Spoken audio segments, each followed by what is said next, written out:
Welcome to Uncovered. I'm Anthony Davis. He's Ron Filipkowski, and it's Christmas Day. Merry Christmas. Merry Christmas, Ron. Should start with that. Isn't it great that the Republicans have brought back Christmas? Thank Because God. for all of those years that the Democrats had banned it and we weren't allowed to say it, and it was very frustrating, obviously.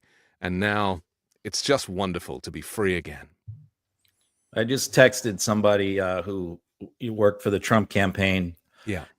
And I just said, Mary, we were just talking about something else. And I said, well, have a great Christmas. I said, thank God, we're allowed to say that because of your boss again. We went years without being able to say that. That's right. The world has changed unrecognizably now that the baby Jesus is back. He's back. We should say he's the guy that we were texting about Dan Crenshaw, right? Because we do have mutual Republicans that we both hate. So we generally don't talk about Trump or Biden, but we do talk about people like Crenshaw and DeSantis. So.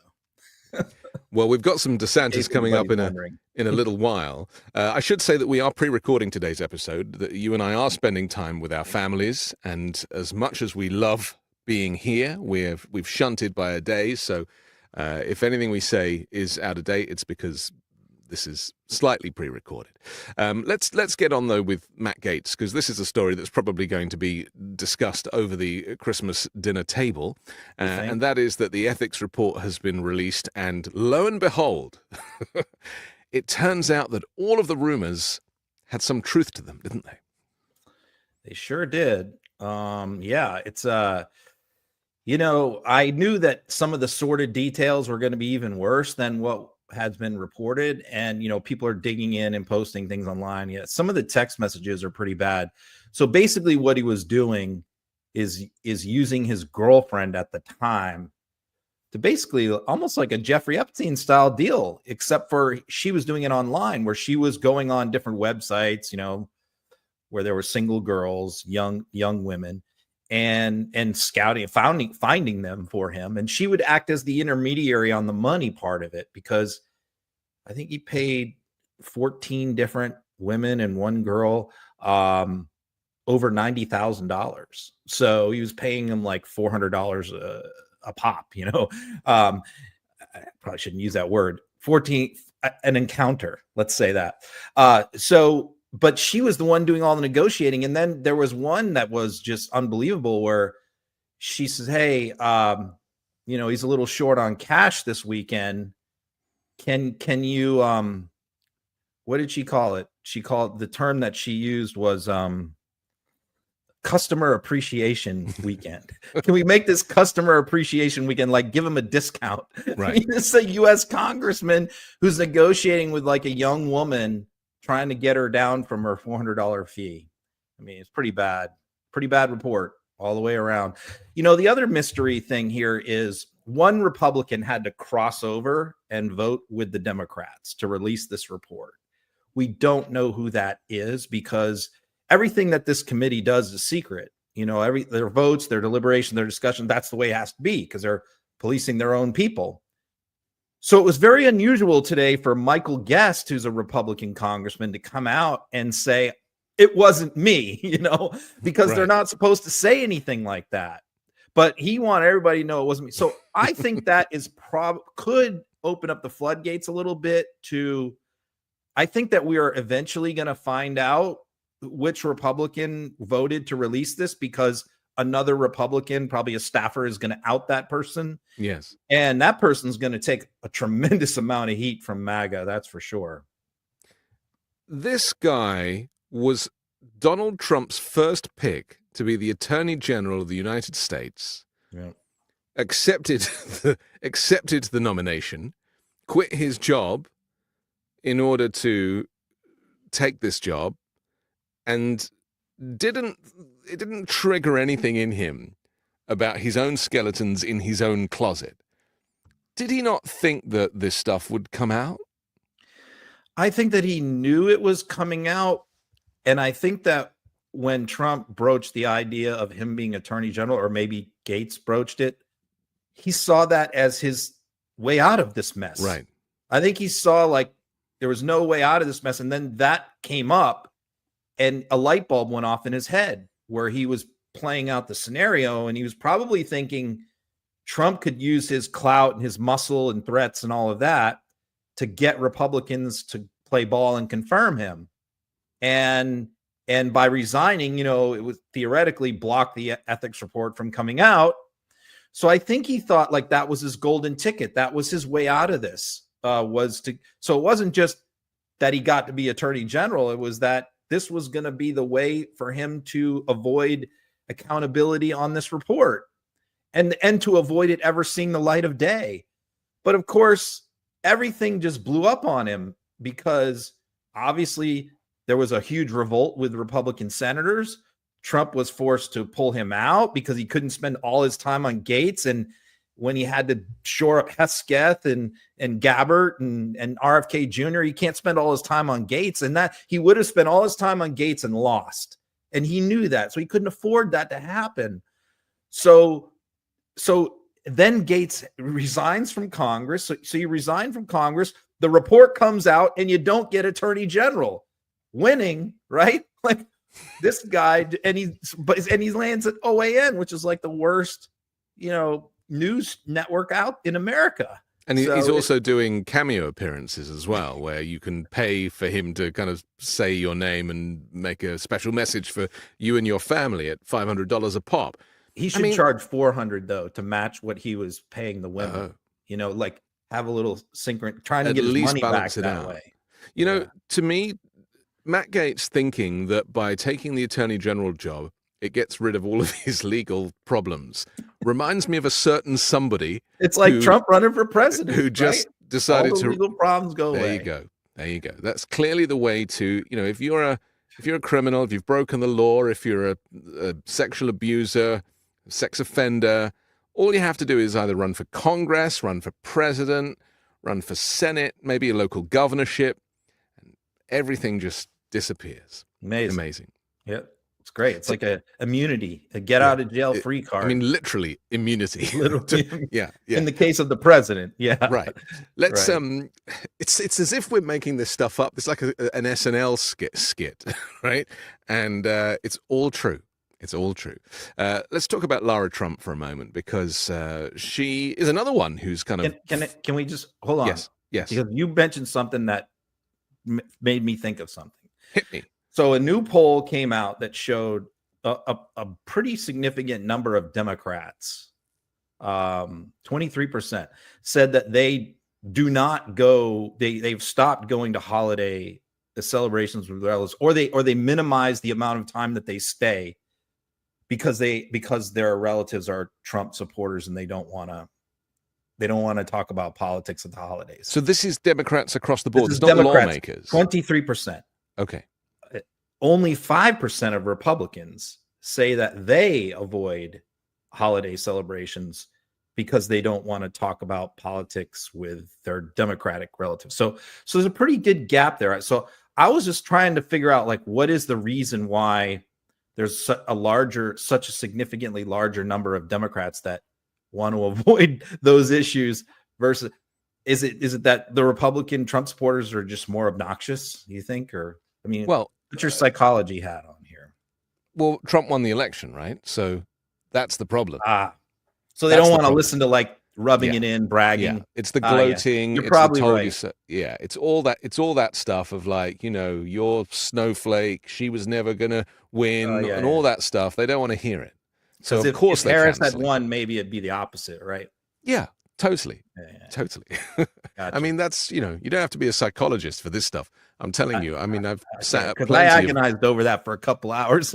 You should have texted come up me with an answer. I should have just asked you. Yeah, I would have just, because that makes a lot of sense. Yeah, that's. Okay. I think that's what it is. I'm sure everybody will have an opinion, but the reality is that there's nothing worse than having your kind of face rubbed in it, and I think that's what would probably on Christmas happen. Or something. On Christmas, especially. Yeah.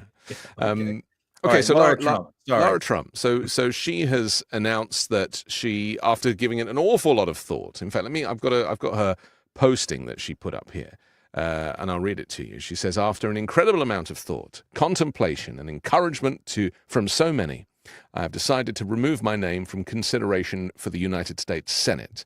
I could not have been more honored to serve as RNC co-chair during the most high-stakes election of our lifetime, and I'm truly humbled by by the unbelievable support shown to me by the people of our country. And here in the great state of Florida, I have read so many of your kind messages, and I cannot thank you enough. I do have a big announcement that I'm excited to share in January, so stay tuned. Sorry, the text was very small. That was like an eye test for me just then. Let's take this in two parts. Firstly, and we should remind people that Donald Trump installed her as the co-chair of the Republican National Committee.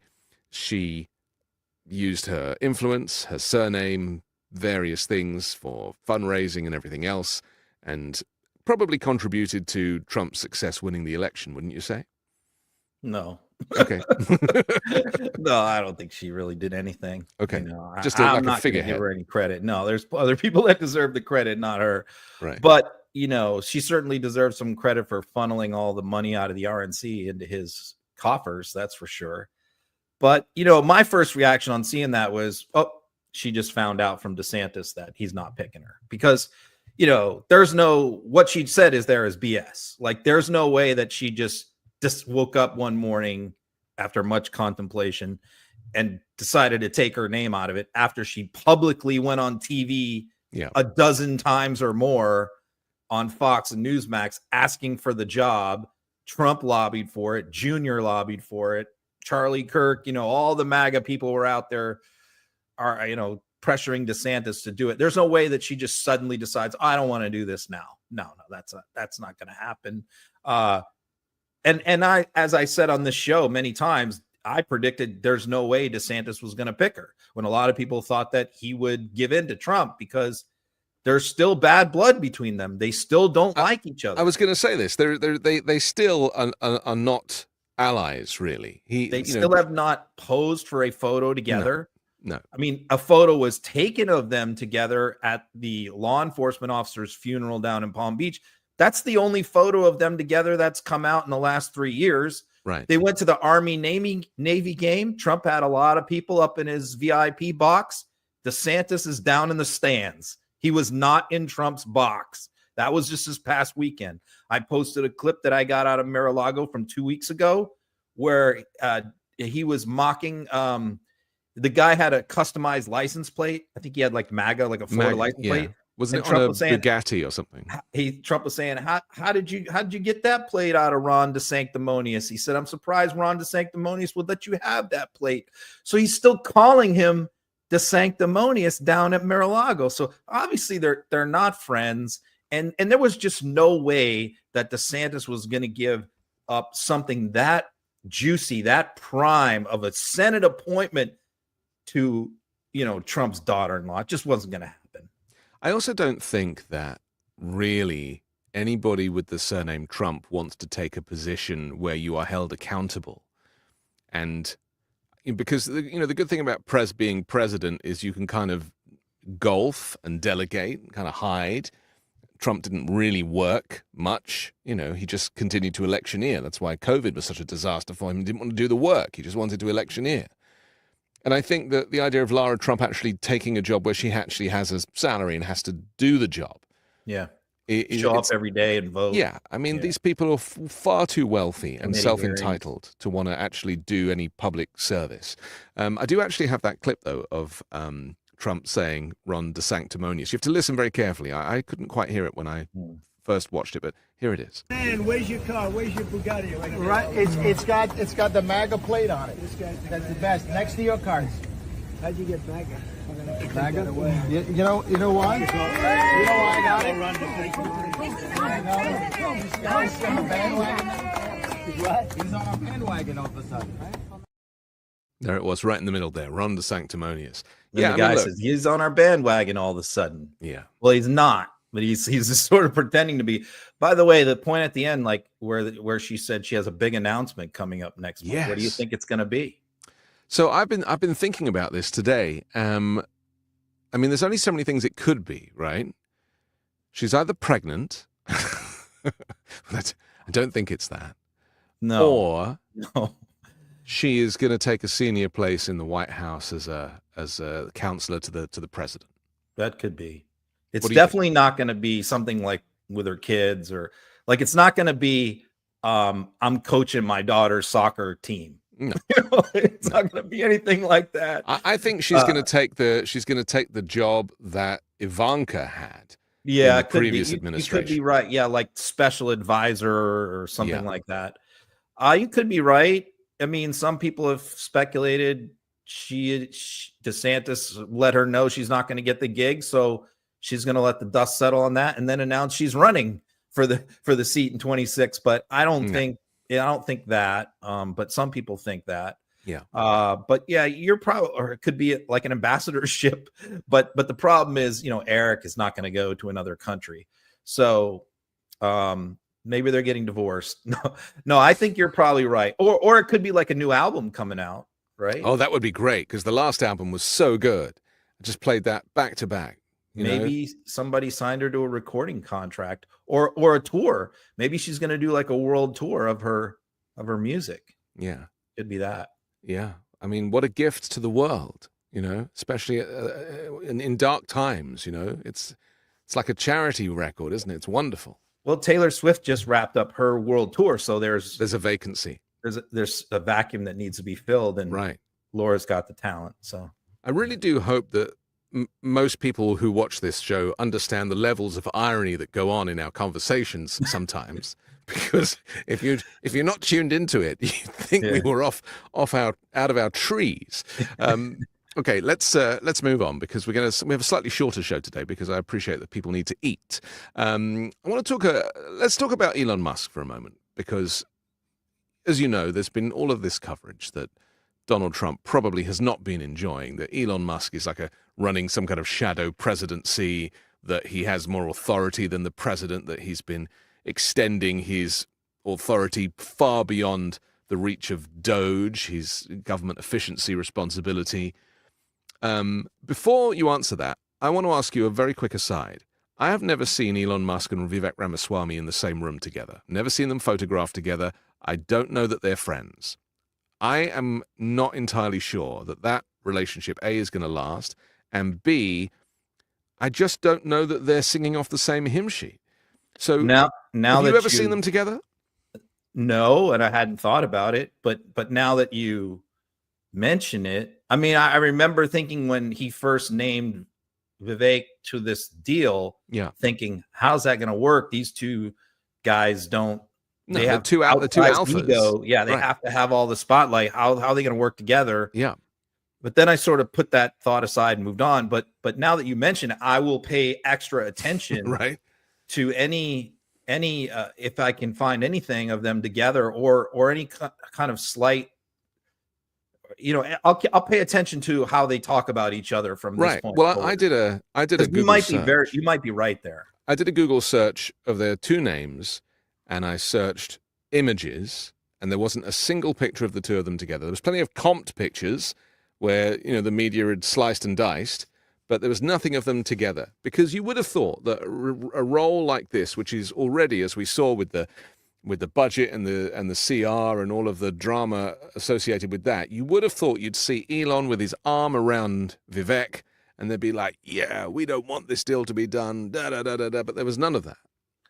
But the issue here is Vivek, because because Musk is everywhere. Musk is with Trump 24/7. He's at Mar-a-Lago, he's at this event, he's at that event. And so, it's Ramaswamy that's not around. So maybe Trump doesn't like Ramaswamy. I mean, I know he doesn't. I know maybe Musk doesn't like Ramaswamy. Trump. Yeah, I know he annoys Trump. So maybe he annoys all of us. That's the issue. I don't know. But if Elon Musk doesn't like Vivek Ramaswamy, and we've never heard him talk about him, or I've never even heard Musk say his name. No. There's a good chance that Musk is trying to outrun Ramaswamy. The thing to look at would be to go back and look during the primary when Vivek was running and against DeSantis, who Musk was backing. And it would be interesting to see if he made any comments back then about him during the primary. I don't know. I don't remember. So Musk obviously is richer. I mean, they're both billionaires, but Musk is richer. A lot richer. and has this reach and this name recognition, and obviously Tesla and SpaceX and Starlink and everything else. So and controls much of the narrative, and so he's already positioned as somebody who is the kind of senior figure in that relationship. Yeah.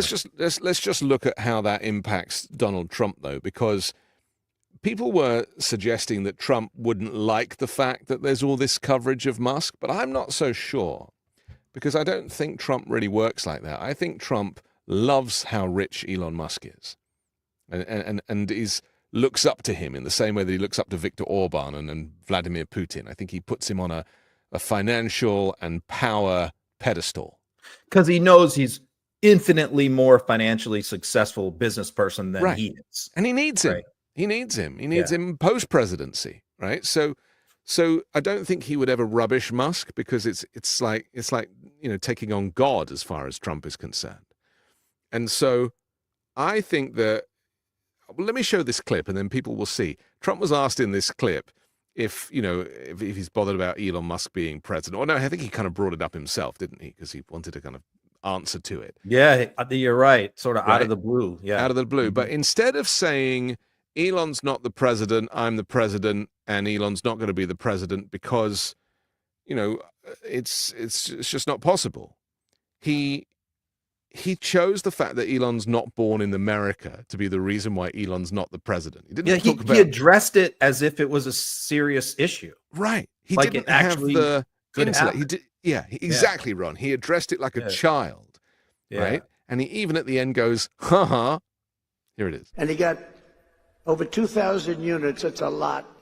And they flooded it with Starlink, and it was so good. It saved a lot of lives, so we want to thank him. But no, he's not going to be president, that I can tell you. And I'm safe. You know why? He can't be. He wasn't born in this country. He's a freaking baby, isn't he? It's so interesting to me that he kind of chose completely the wrong avenue, because all the rhetoric about Elon Musk is about his power, his influence.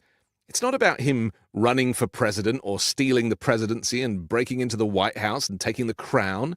It's not about any of that stuff. It's just about his influence and his power and his meddling, his interference, and using his wealth. And Trump really didn't talk about any of that stuff. He just did birtherism. Yeah, it is strange that he went there. Instead of just saying, "Look, I was elected. I'm in charge. I appointed him to a committee." That's all there is to it. Yeah. I was just struck by the fact that he even brought this up to begin with, which tells you anyone who knows the psychology of Trump and who studies Trump knows that that's how you know if something is bothering him, is if he brings it up. Nobody asked him this question. Nobody asked him about it. That'd be one thing if an interviewer asked him, but that wasn't the case. This is him doing a speech. He's talking about Musk, and then he feels the need to tell his own supporters, "Don't worry, I'm safe," he said. "I'm safe. Musk can't be president.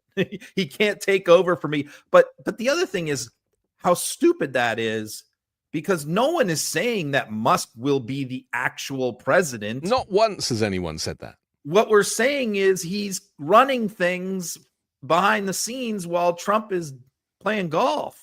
That he's the one who's really the influence here. He's the one that the senators are afraid of, that the congressmen are afraid of. They're more afraid of him than they're afraid of Trump these days. That's what we're saying. So it has nothing to do with where he was born.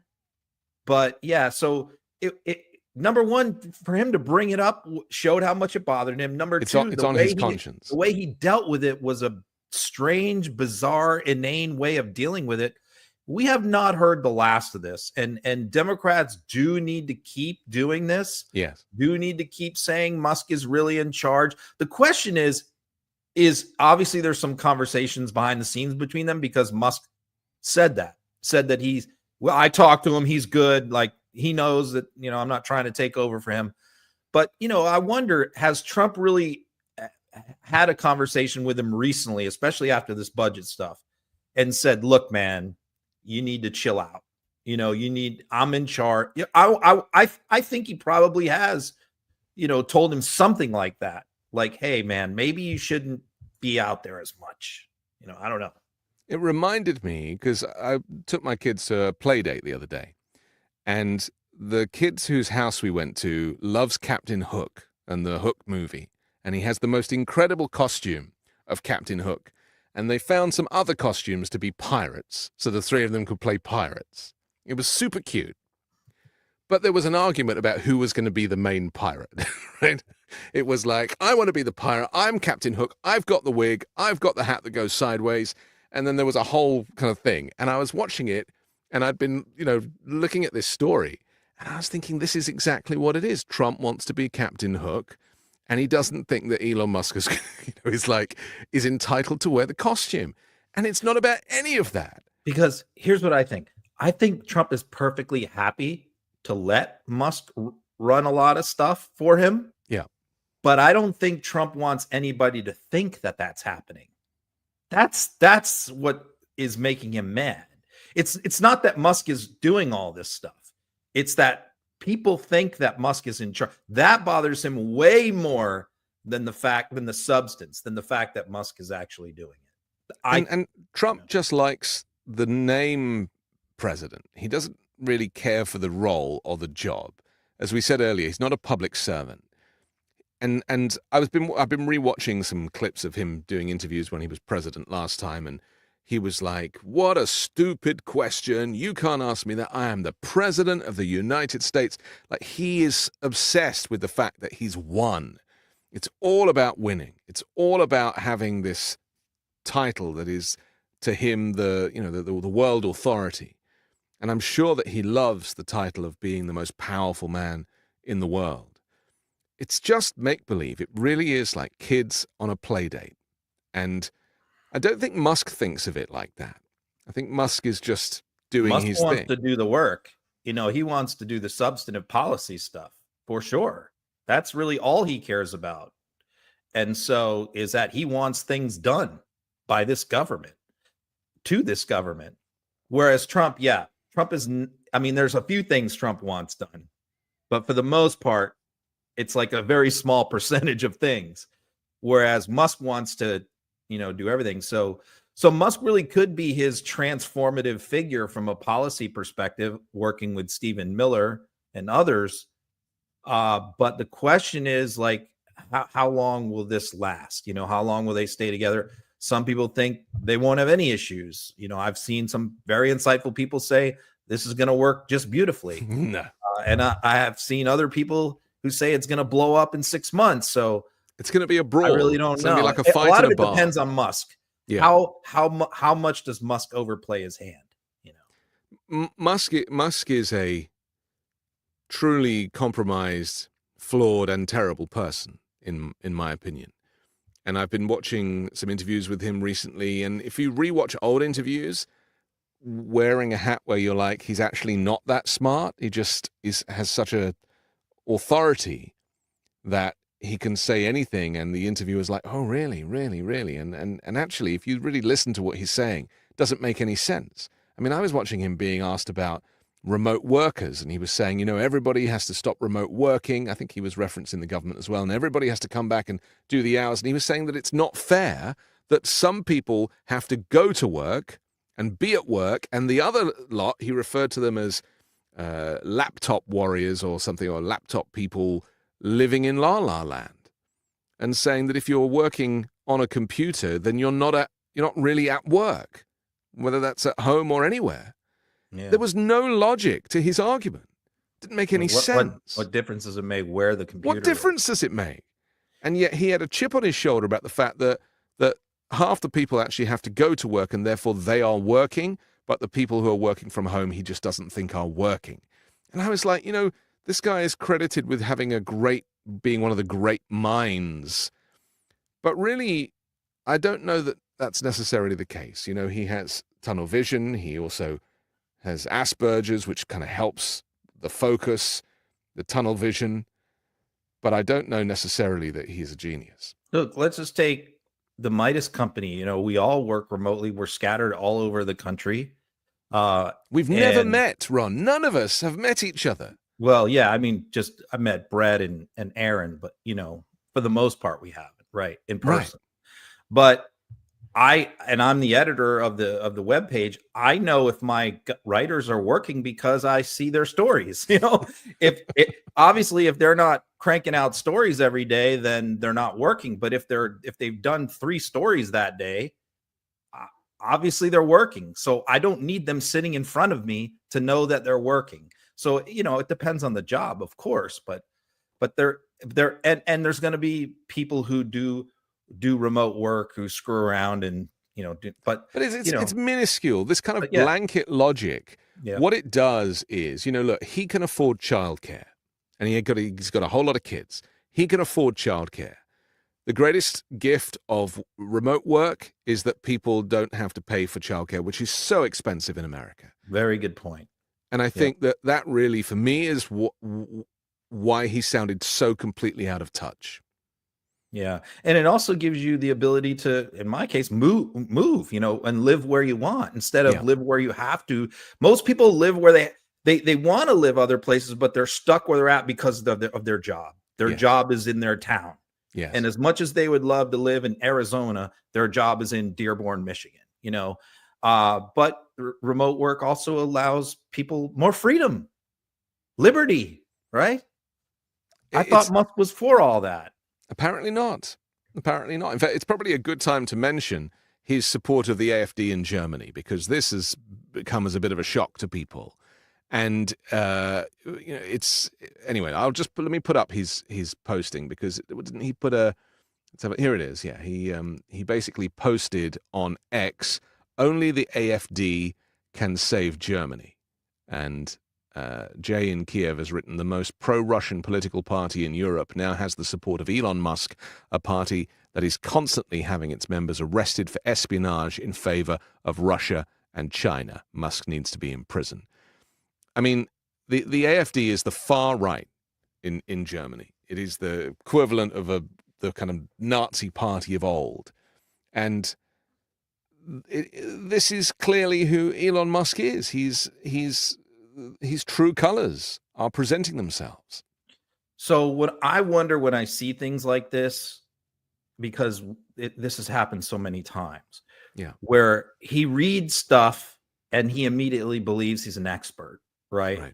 Is he an expert on German politics? No, he is not. But he always weighs in as if he is. So the question is, what at the time Musk made that tweet, what did he really know about the AfD party? So what has been put in front of him is that they're anti-immigrant, right? They're anti-migrant, and the post that he was retweeting was an anti-immigrant post. So, and that's when he said only AfD can save Germany. He's saying save Germany from migrants, right? So the question is, did he know about all the Nazi stuff?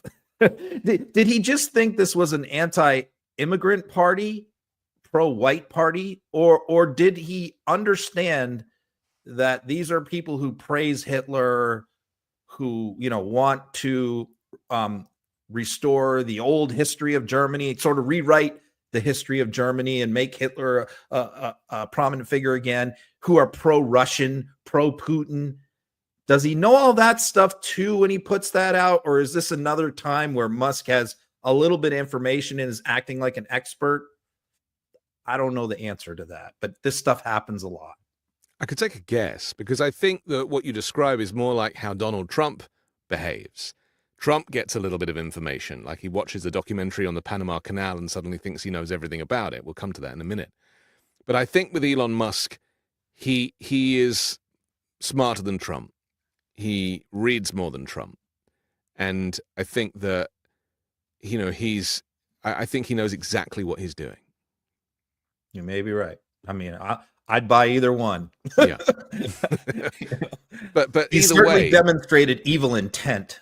Well, over time. Either way, look, we know that Musk is connected now to Putin. This was reported just before the election, actually, wasn't it? Somebody made a good point the other day. They're like, find one statement that Musk has made anywhere critical of Putin. Same with Trump. Find one. Same with Trump. Yeah, same. And he makes a good point. That person who said that hadn't really thought. I paid attention to what Trump says about Putin, but not Musk. And I have followed Musk for a long time. I don't remember him ever criticizing Putin about anything.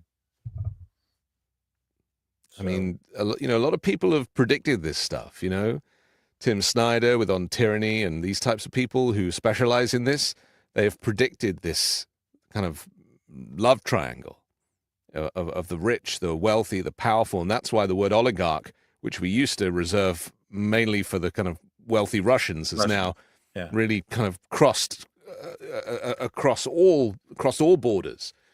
And we do have this oligarchy here in the US, which Trump is very keen to be a member of. So I don't know. I mean, it's very worrying because, I mean, you heard that isn't it funny how Musk and Trump are so interchangeable at the moment? You heard that Musk is wanting to invest £100 million into UK politics to support the Reform Party, Nigel Farage's party, again, the far right. This is, if I was to make a prediction, this is where it will go with Musk. He has exercised his authority in the US. He spent $260 million helping to get Donald Trump elected. He now is looking to other nations where he can use his great wealth to shift the politics to the far right. And I have no doubt that he'll have some success in the UK. Because to me, oligarch describes something different than a billionaire. Yeah. And so when I use that word, I'm not just talking about, billionaires, because an oligarch is something else entirely. It seems to me like we've had many billionaires in the past, or millionaires, billionaires, wealthy people throughout history who didn't try to use their money to influence public life, policy. They built big houses. They had summer homes. They played a lot. They built yachts, and they had a good time with their money. They typically stayed in one industry where they made their money.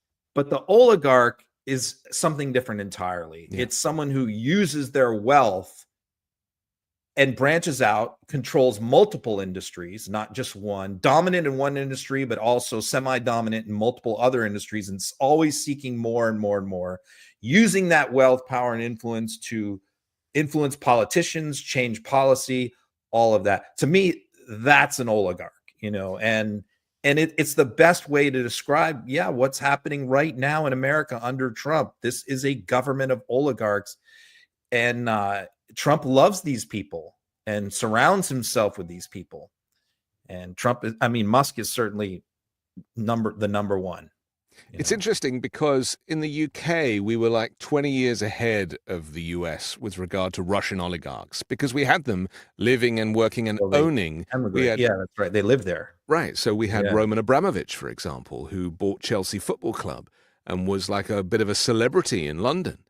He eventually got exiled because the UK government kind of clamped down on the oligarchy. And another guy who bought the Evening Standard newspaper and the Independent newspaper.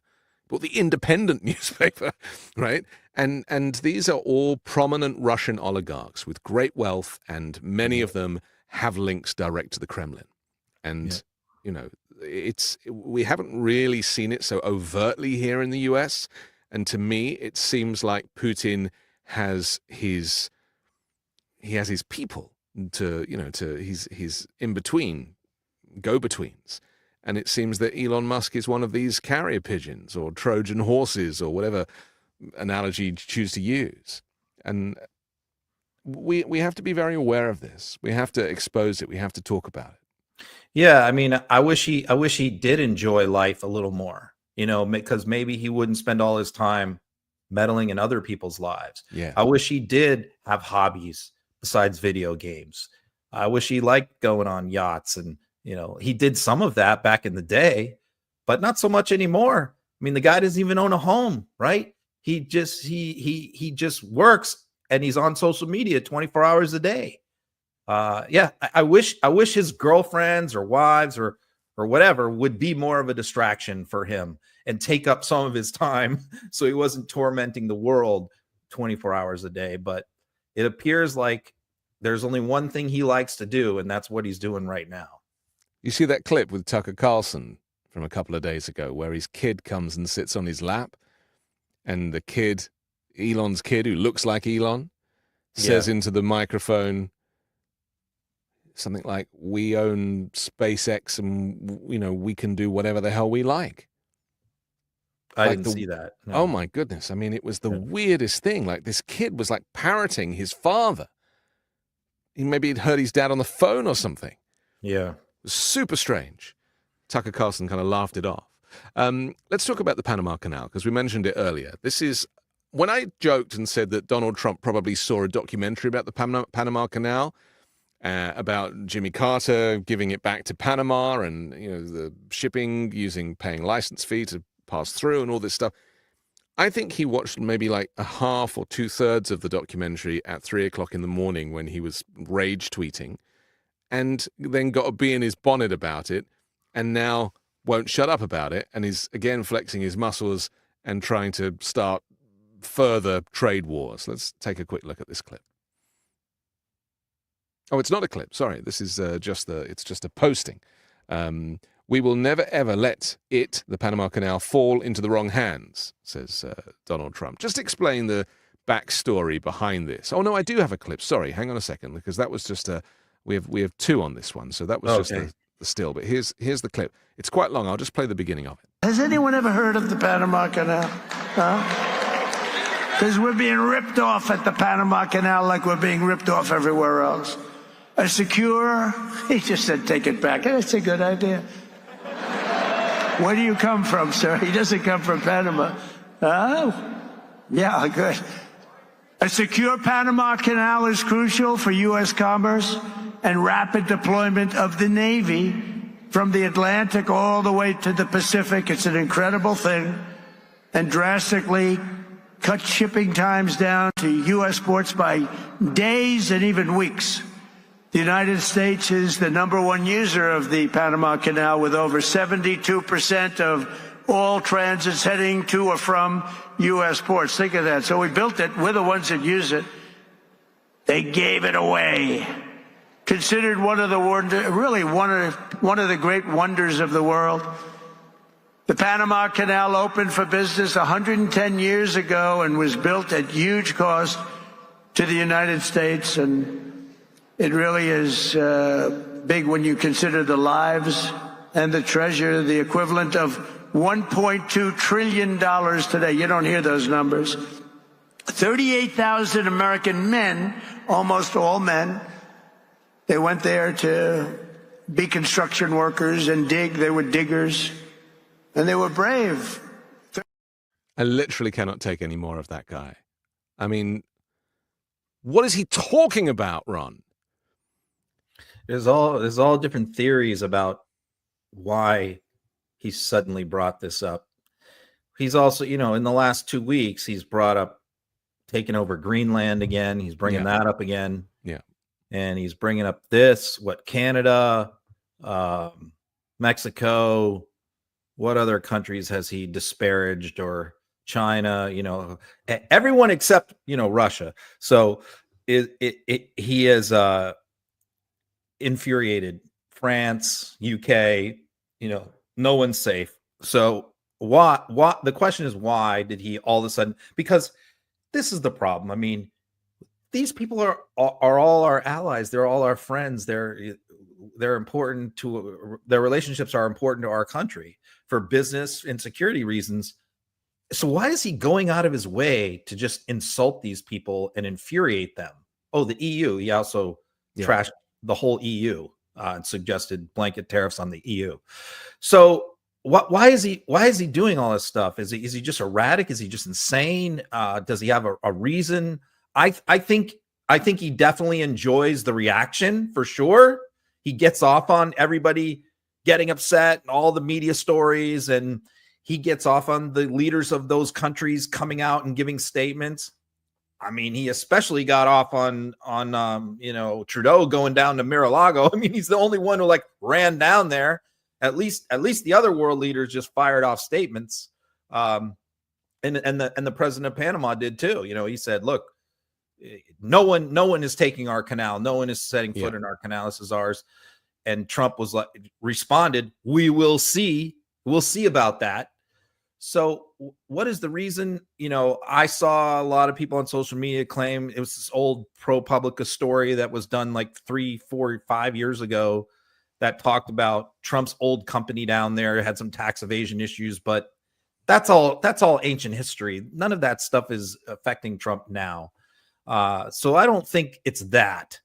And some other people have suggested that it's China's influence over the canal and over Panama that they're upset about. I don't know if it's that either. I think it's just a matter of Trump wants to project this power, this ego. I'm going to tell you guys the way it's going to be, and you're going to do it, not just to our country, but to the whole world, to our allies around the world. I mean, so the question is he going to follow through on any of this stuff? Is he going to impose the tariffs he's threatening? Is he going to try and do something about the canal? Because if he doesn't, if you make all these threats and then you don't follow through on any of them, you lose credibility and nobody listens to you anymore. So the question is, he's either going to carry these out and cause chaos, or he's not going to do any of this stuff and destroy America's credibility around the world. I mean, none of it makes any sense. Well, again, I need to remind all of us that he's nuts. So we're trying to analyze somebody in a kind of normal fashion when the guy has no logic. He is completely, the lights are on, but no one's home. My opinion on this is that he doesn't really know anything about the world or humanity or international trade or diplomacy, or he doesn't know anything about anything, right? He just picks up on little trinkets of information, whether it be through a documentary or the ProPublica story or the tax thing.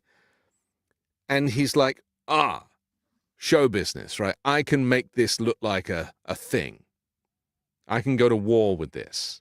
I can get publicity for this. Because it goes back to the kind of Musk overshadowing him. He doesn't really care about the protocols. He cares about column inches. He just wants to be on the paper. Michael Cohen says this. He's like, if he wasn't on the front page, but in the top section of the newspaper, he didn't want to be down below. He wanted to be above the fold. That's all he cares about. And so this is just about publicity. So if everybody's talking about something else, late at night, he decides, I'll tweet that we're going to seize the Panama Canal, and then the headlines the next morning are about Panama. That's definitely plausible. I mean, when you go back and look at the Greenland stuff, which I did today, because he's now brought that up again, that he wants Greenland, which also caused the Danish prime minister to say, we are not selling Greenland to the United States. But the New York Times reported that what they believed is that it was one of his billionaire friends, I forgot the guy's name, who told Trump that how much untapped minerals there are, unmined minerals. Maybe Denmark doesn't have the money or the technology to maybe extract all of this stuff. And that what he was basically arguing is that we could go in there and we could make a killing, Yeah. And so I think that was probably the first time anybody brought up Greenland to him.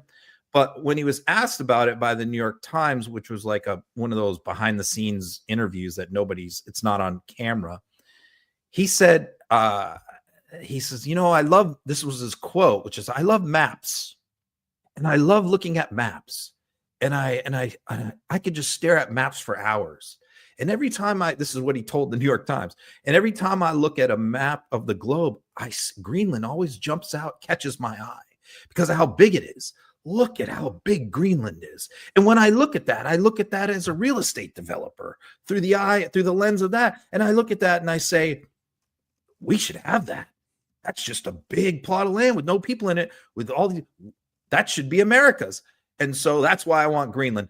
Now, I think both of those explanations, one rooted in greed and the other in psychosis, are both equally plausible.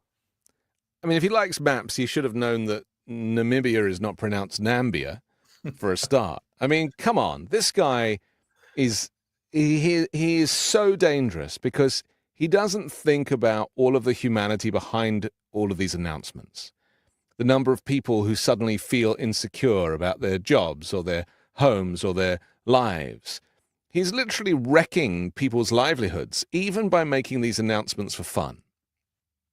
People who work the Panama Canal, people who work in shipping or cruise lines or any of the things that are directly affected will all have a visceral reaction to these types of announcements because nobody wants anything to be destabilized. And that's really, that's the word for Trump, isn't it? Wherever he goes, he will destabilize the status quo to make him the star of the show. The Canadian finance minister resigned after Trudeau's visit to Mar-a-Lago. I mean, he just put Mark Burnett in as the ambassador to the UK. This is the guy who created The Apprentice. Yeah, is he even British? I don't believe so, right? I think he might have a British passport, but he shouldn't be British for a start. He's supposed to be an American. I would have presumed that's the rule for the ambassadorship. Yeah, well, he owes Burnett. I mean, he owes him more Yeah, of than course. But again, this is more the broligarchy, isn't it? This is more handouts to the people that have done him well. And, and that if that isn't a confirmation that Donald Trump was made by The Apprentice and not self-made, I don't know what is. Giving an ambassadorship to the executive producer of The Apprentice. It's like saying, thank you for making me who I am, because if it wasn't for you, I never would have been able to run for election and even get close to winning. Well, yeah.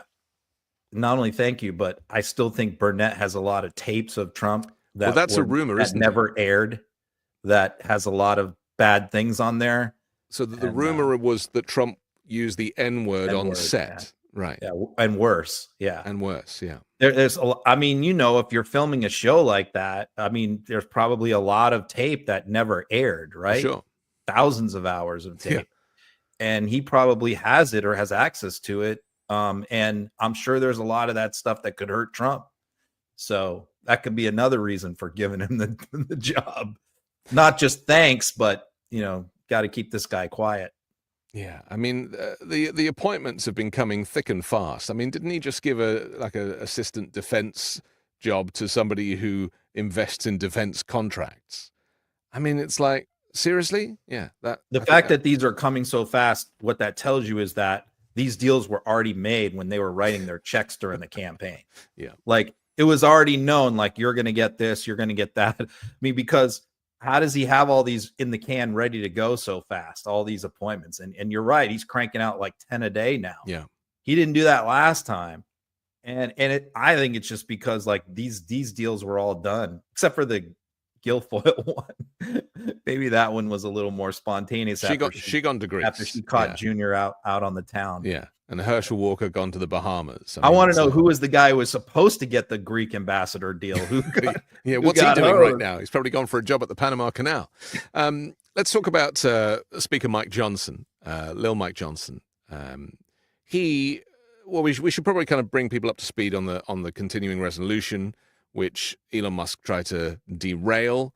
Donald Trump wanted to have this additional clause that kind of gave him an unlimited deficit. Is that what it was? Yeah, well, to just explode the debt. Keep exploding the debt. Yeah, just cut tax. And the main reason why he wants that is for tax cuts. Right. Yeah. So that didn't work out. The Democrats effectively came to the rescue. Hakeem Jeffries made a great speech afterwards, which I put on 5 Minute News in its entirety. It's really important to remember that whilst the Republicans from January will take ownership of pretty much all of the American administrations and systems of government, that there are plenty of very smart Democrats there who are they need not just for votes, but they are up against, who are fighting a good fight, and Jeffries is one of them. What was funny, to watch those debates is like day 2 when the Democrats were opposing the deal that was in place. Then that was the deal that Trump wanted. Yeah.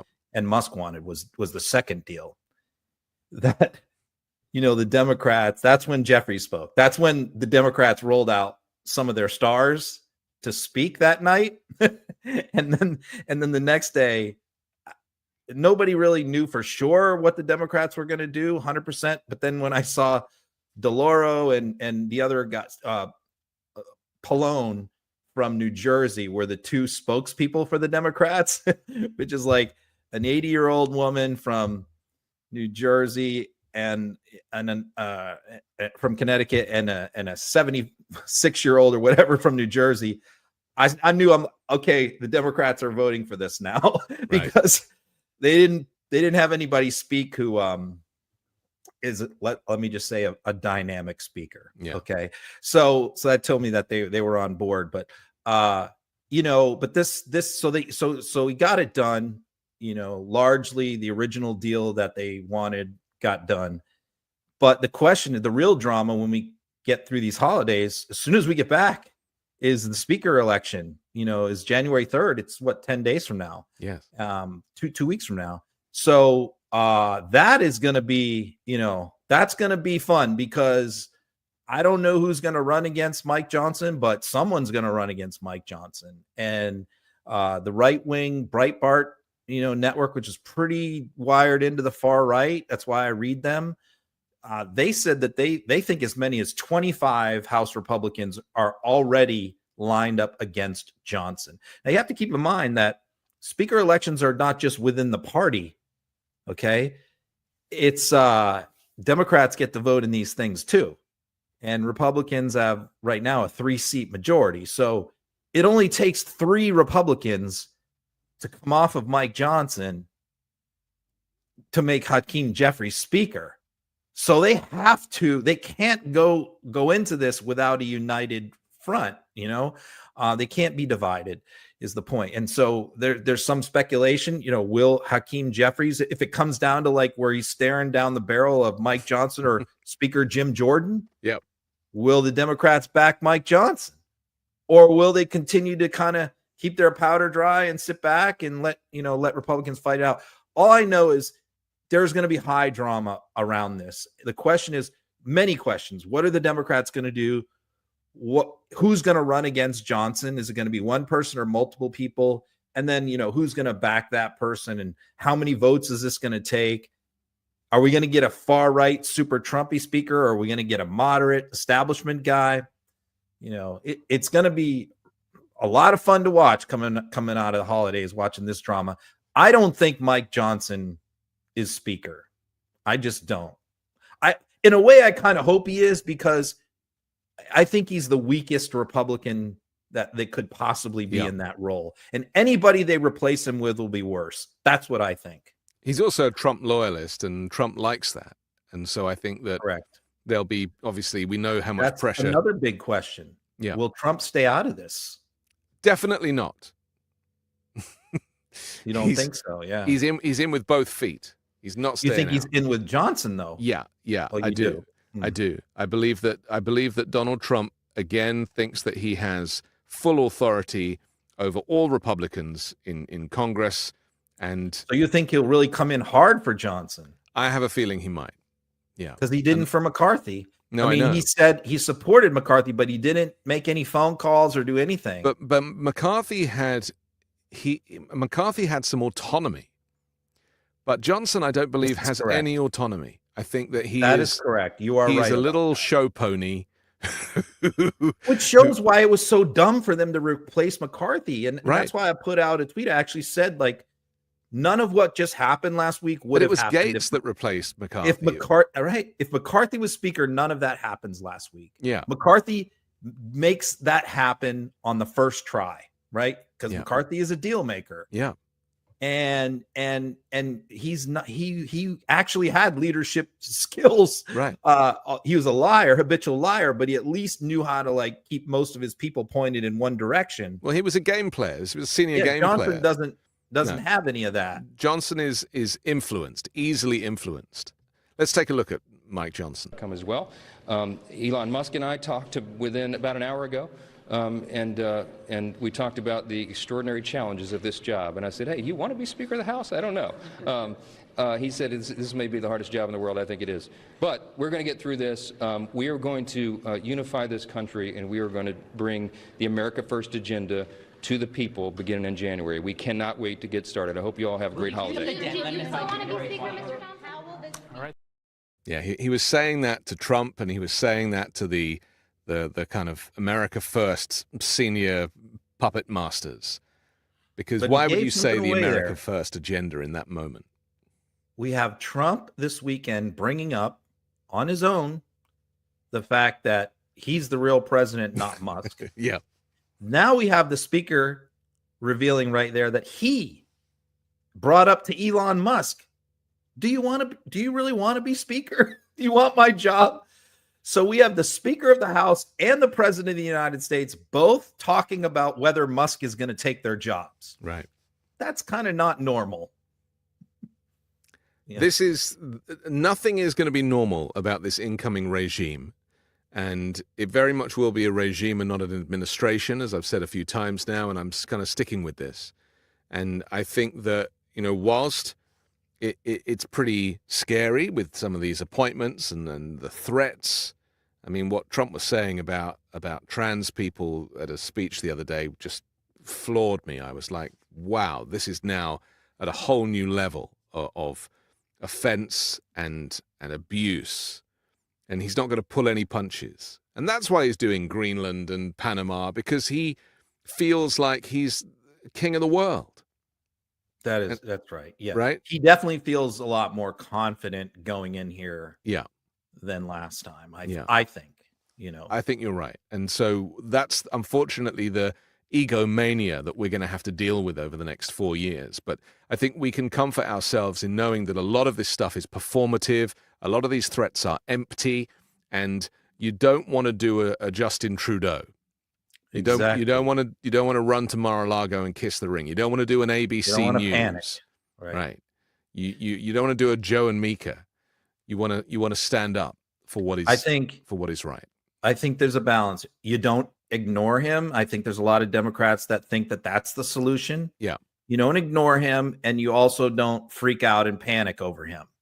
You mock him, you laugh at him, you're derisive to him, and you point out how stupid he is and what a liar he is and all of that. I think that that's where Democrats need to be, not either extreme. Yeah.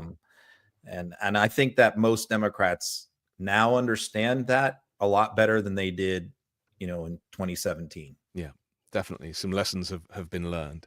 Listen, we have to finish, but I'm thrilled that we've spent this Christmas day together.